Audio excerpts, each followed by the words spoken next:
Allah berpesan kepada dunia. Apa pesan Tuhan kepada dunia? Ya dunia, ukhdumi man khadamani. Wahai dunia, engkau menyerahlah, engkau tunduklah, engkau berbaktilah kepada orang-orang yang berbakti kepadaku. Nah, itu Allah berpesan. Ya Allah biha, ya Allah biha, Allah bihusnil khatimah. Hikmah yang ke-229 dari Al-Hikam, berkata Imam Ahmad ibnu Athaillah As-Sakandari rahimahullah, nafa'ana bi'ulumihi wa asrarih. Innama ja'alaha mahallan lil aghyar wa ma'dinan li wujudil aqdar tazhidan laka fiha. Hanya saja dia jadikan dunia itu tempat bagi aghyar dan tempat bagi adanya segala macam kekeruhan-kekeruhan untuk menzuhudkan engkau pada dunia itu.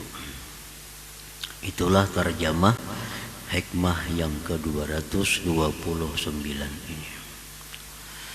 Innama ja'alallahu ta'ala hadhihi dunya mahallan lil amrad wal balaya wal ahzan wal fitan liyuzahhidaka fiha.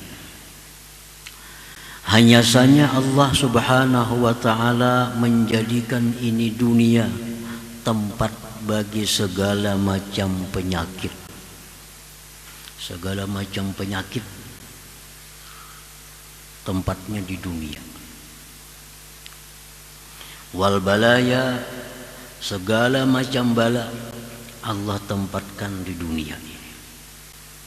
Wal ahzana, segala macam kesedihan-kesedihan Allah tempatkan di dunia. Wal fitana, segala macam fitnah-fitnah itu di dunia. Di surga itu kada ada lagi. Jadi hanya di dunia adanya penyakit, adanya bala, adanya sedih, duka cita, adanya fitnah-fitnah, itu hanya di dunia ini. Nah, kenapa Allah kumpulkan yang demikian itu di dalam dunia ini?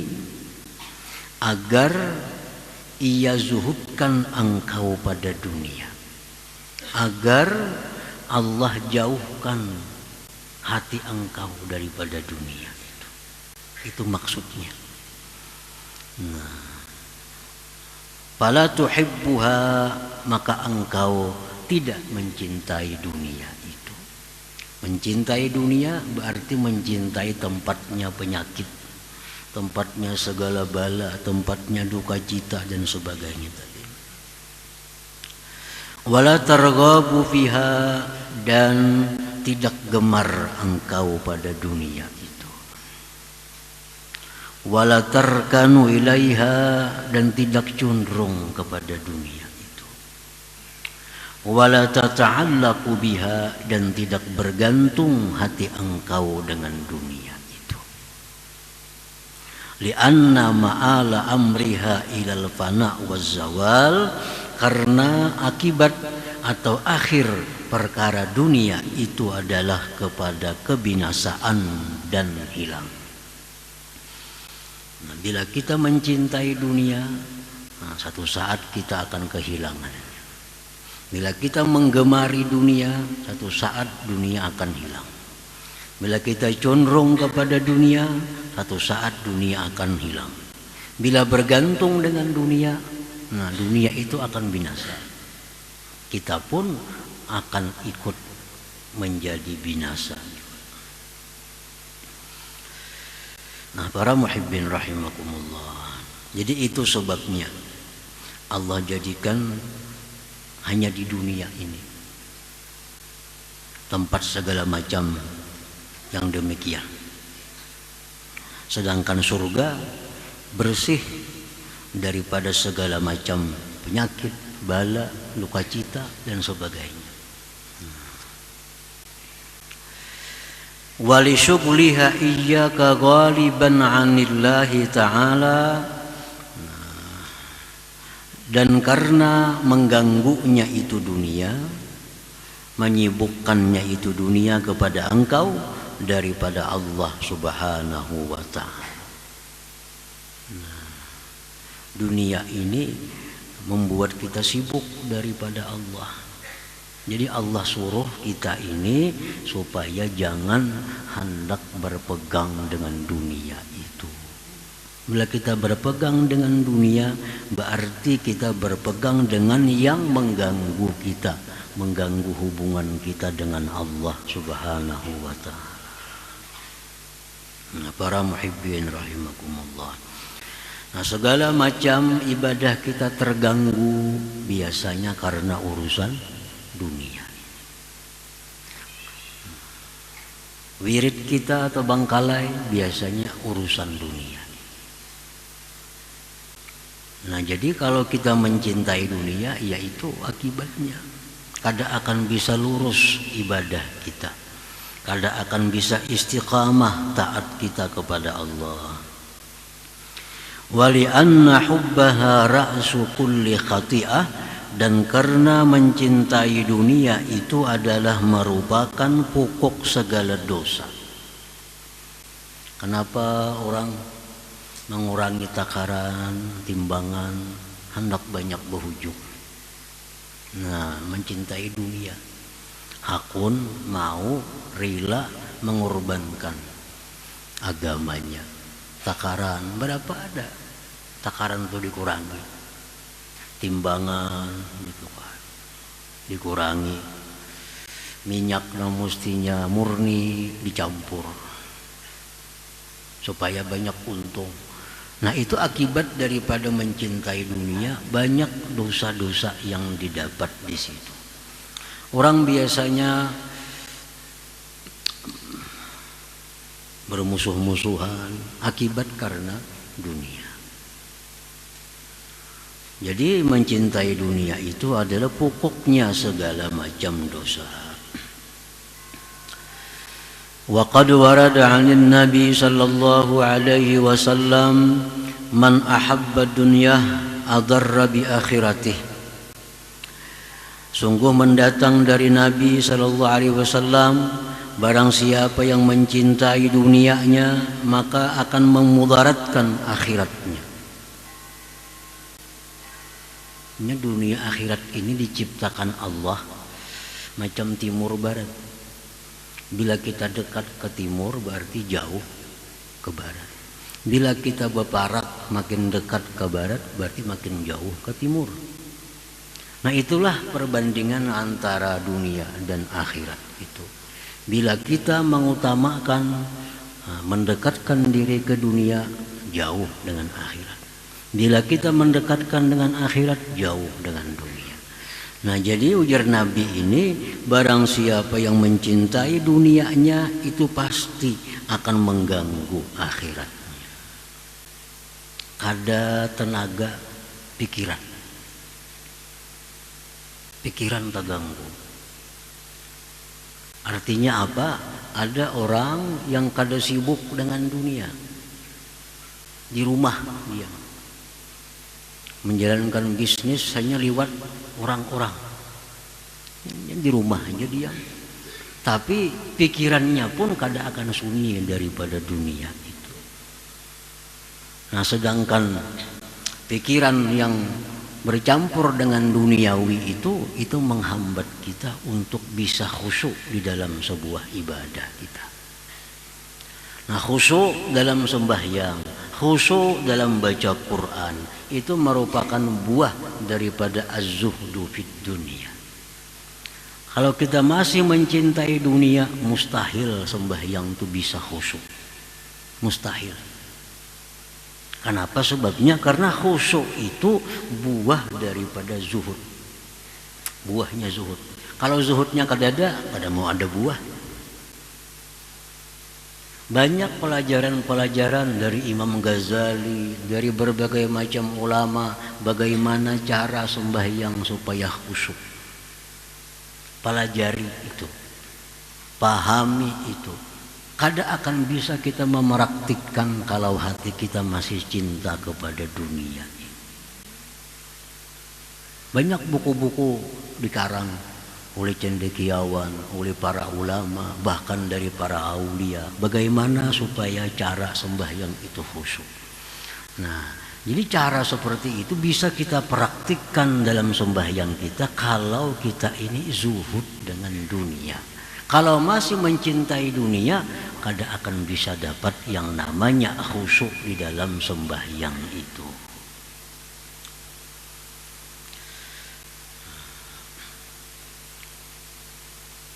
Wa warada aidan la ta'tiyannakum ba'di dunya ta'kulu imanakum kama ta'kulun narul hatab. Mendatang pula sabda Nabi, sungguh akan datang kepada kalian sesudah aku nanti dunia yang memakan iman kamu sebagaimana memakannya api akan kayu bakar. Jadi dunia ini jar Nabi ada kena masaknya memakan iman seperti memakannya api lawan kayu bakar. Nah, maksud Nabi itu apa? Orang kada akan dapat dari dunia kecuali mengorbankan iman. Ada kena masa kita kada boleh duit bila kada berdusta, kada mau sugih bila kada riba, kada mau sugih bila kada mengurangi takaran timbangan. Nah, ini biar Nabi akan datang kepada umatku itu dunia yang memakan iman, memakan iman. Membajari jujur saja kada bakal beli duit. Berdusta apalagi bersumpah-sumpah palsu mau lakas berduit. Nah, iya itu artinya ada kena masaknya jar Nabi itu. Jadi pedagang jujur kada mau sugih, jadi pejabat jujur kada mau naik pangkat. Bila kada di menuruti aturan orang maka Nabi sudah madahkan 1400 tahun yang lalu sudah dibaca oleh Nabi akan datang masa di mana dunia itu memakan iman kalian sebagaimana memakannya api akan kayu bakar. Para muhibbin rahimakumullah.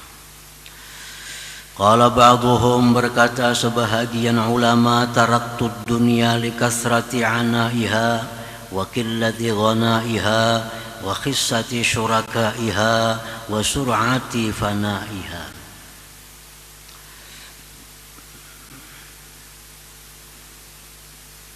Aku tinggalkan dunia ini, artinya kada aku urusi. Artinya aku tinggalkan dunia, kada aku urusi, kada aku kejar dunia. Kenapa? Karena banyak uyuhnya, banyak susahnya, sedikit kekayaannya, karena beliau ini memandang kepada surganya Allah. Artinya dunia ini kada apa-apa dibanding dengan surganya Allah. Lapahnya maka, uyuhnya maka mengejar luar biasa.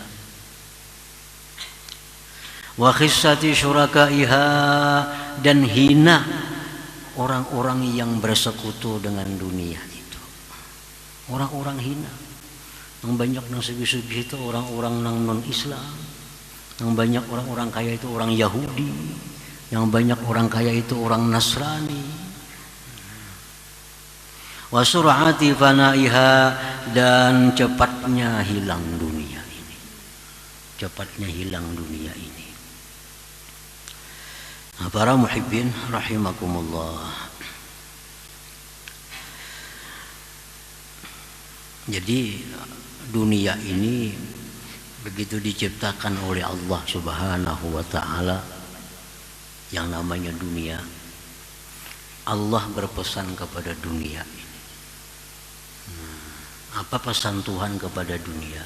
Ya dunia, ukhdumi man khadamani.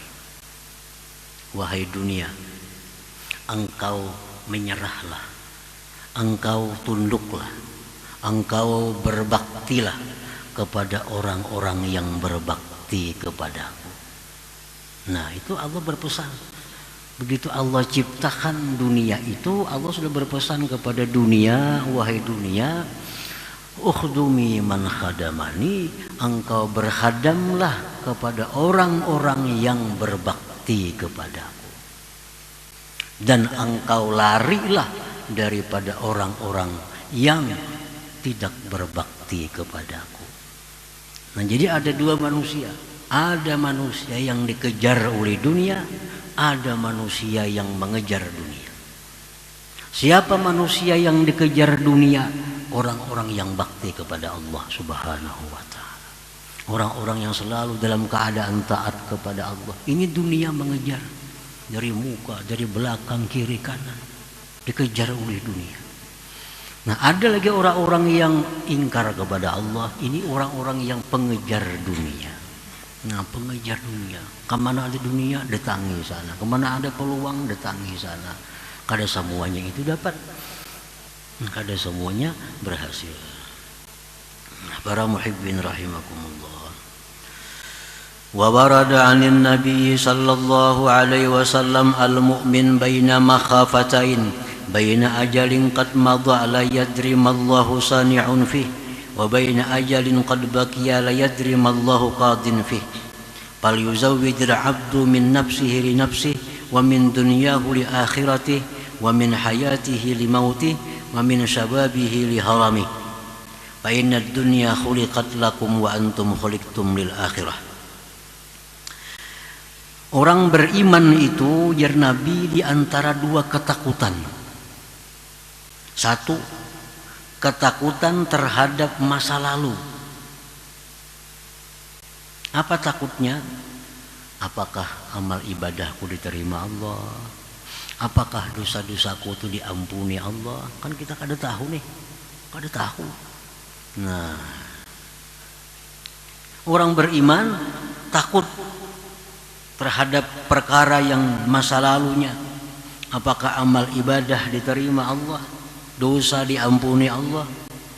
Dan antara masa yang tersisa, dia tidak tahu apa yang Allah putuskan terhadap dirinya. Apakah dia ini termasuk orang-orang yang beruntung atau orang-orang yang merugi? Itu pun kada tahu juga. Kada tahu juga kita. Nasib kita akhirnya kada tahu. Jadi selalu dalam keadaan takut orang yang beriman ini. Baik memandang masa lalu takut, memandang masa depannya pun takut. Maka hendaklah berbekal seorang hamba dari dirinya untuk dirinya, dari dunia ini berbekal untuk akhirat, dari hidupnya untuk mati, dari masa muda untuk hari tua. Karena dunia itu diciptakan untuk kalian dan kalian diciptakan untuk akhirat. Ila akhir hadis. Qala ba'duhum, berkata sebahagian ulama, ij'al minad dunya ma wasalaka ilal ibadah wa talliq ma fawqa dzalik. Berkata lagi sebagian ulama, jadikanlah daripada dunia itu sesuatu yang menyampaikan engkau kepada ibadah. Jadikanlah dunia yang membawa engkau kepada ibadah. Dan jauhi dunia yang tidak membawa engkau kepada ibadah. Para muhibbin rahimakumullah. Tidak ada pun satu ayat dalam Al-Quran, satu hadis daripada hadis-hadis Rasulullah SAW yang melarang kita ini untuk jadi orang kaya. Itu kada ada. Kada ada. Andai kata Allah melarang orang jadi kaya, pertama yang dilarang Allah Nabi Sulaiman. Nabi Sulaiman orang yang paling kaya. Tidak ada satu ayat pun dalam Al-Quran yang melarang seseorang memegang satu kekuasaan. Andai kata Allah larang kita memegang satu kekuasaan, Nabi Daud dilarang Allah menjadi raja. Nah, jadi artinya bahwa kekuasaan, kekayaan. Apabila itu membawa kepada ibadah, maka itu ada bagian daripada akhirat, bukan dari dunia. Kekayaan kita tapi membawa kita kepada ibadah, kekayaan itu minal akhirah, termasuk akhirat, bukan dunia. Kalau kekayaan itu membuat kita lalai kepada Allah, nah membuat kita sibuk sehingga lupa ibadah, nah ini kekayaan yang namanya dunia yang dicela itu. Para muhibbin rahimakumullah, Allah berfirman di dalam Al-Quran, wala tansa nasibak minad dunya. Jadi Tuhan, jangan kau lupakan bagian engkau daripada dunia. Jangan akhirat melulu, jangan. Ambil bagian engkau dari dunia itu. Nah, dunia yang mana yang kita ambil? Dunia yang membantu kita untuk ibadah kepada Allah Subhanahu wa ta'ala. Kita naik haji, kada kawa kada berduit. Kada kawa. Hendak sembahyang pun kita nukar pakaian sebagainya, kada kawa kada berduit. Hendak silaturahmi kada kawa kada berduit. Rasulullah menyuruh bersedekah, kada berduit, ngapa disedekahkan? Nah, artinya apa? Bahwa dunia ini yang dilarang itu dunia yang membuat kita jauh daripada Allah tadi. Kalau dunia ini mendukung segala macam ibadah kita, itu dunia yang bagian dari akhirat, bukan dunia yang dicela. Itu yang dimaksud Allah, wala tansa nasibak minad dunya, jangan kau lupakan bagian engkau daripada dunia. Ambil dunia tapi untuk kepentingan ibadah kepada Allah Subhanahu wa ta'ala.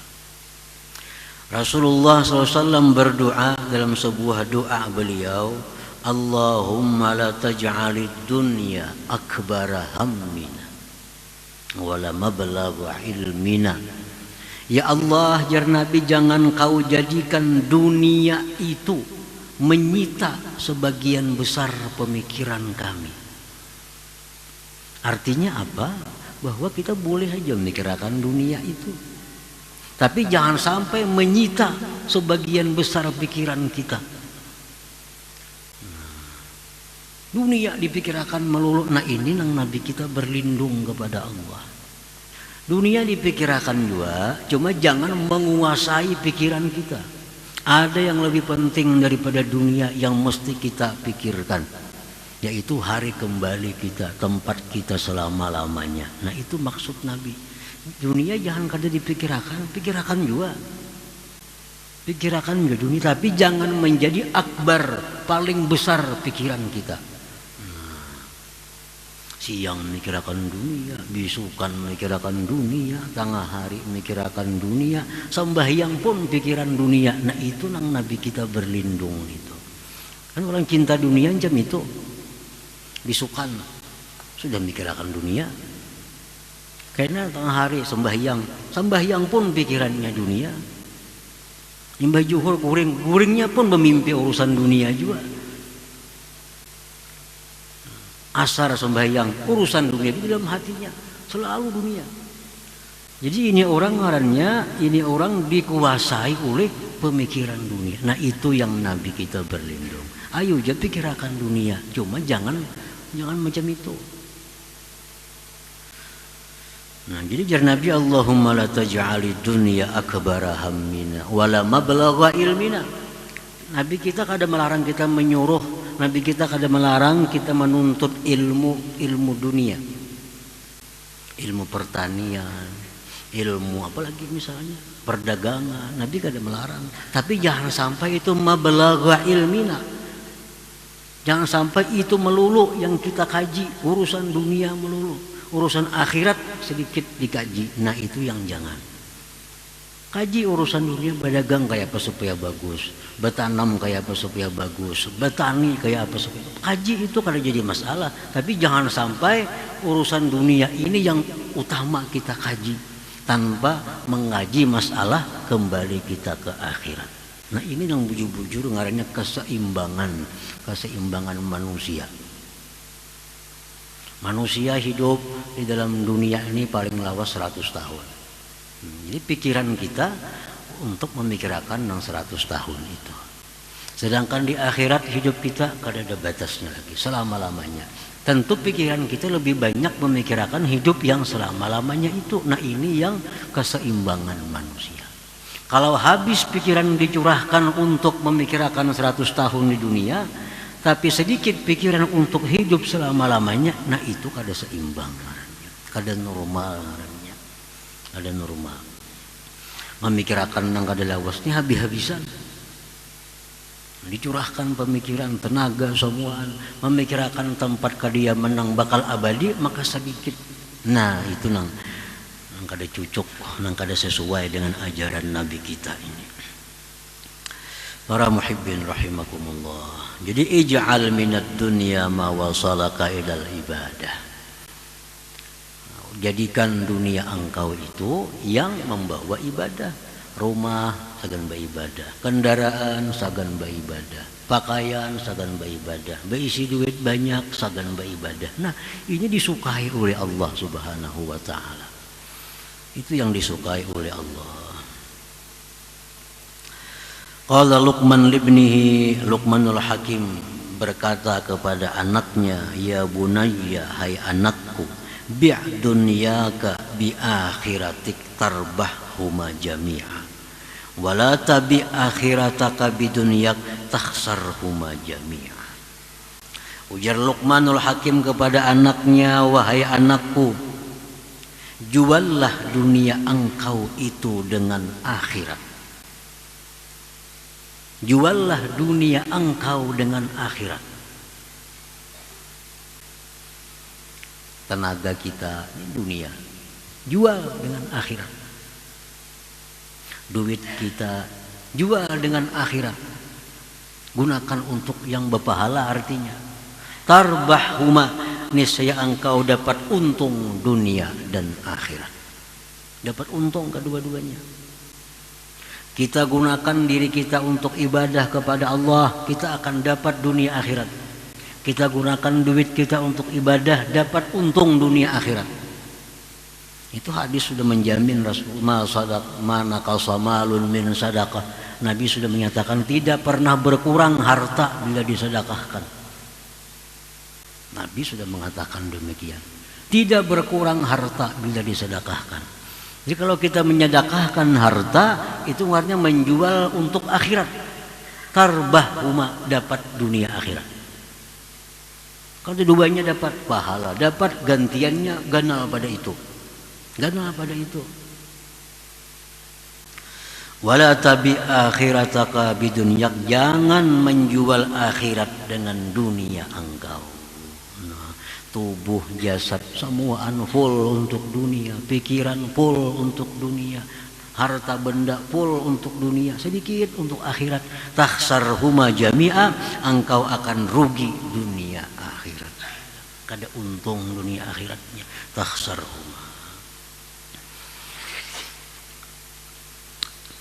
Nah, jadi banyak hadis-hadis Rasulullah, perkataan para aulia yang mengajarkan kepada kita tentang bagaimana kita yang benar menyikapi dunia ini. Nah, bagaimana yang sebenarnya dalam hal menyikapi dunia ini. Dunia kita ambil, dunia kita pakai selama dunia ini menggiring kita ke surganya Allah. Dunia kita tinggalkan, dunia jangan diurus bila membawa kita maksiat, membawa kita lupa ibadah, lupa wirid, lupa pengajian. Itu dunia yang mencelakakan kita, yang merugikan kita dunia akhirat. Nah, kemudian hikmah yang ke-230 insyaallah.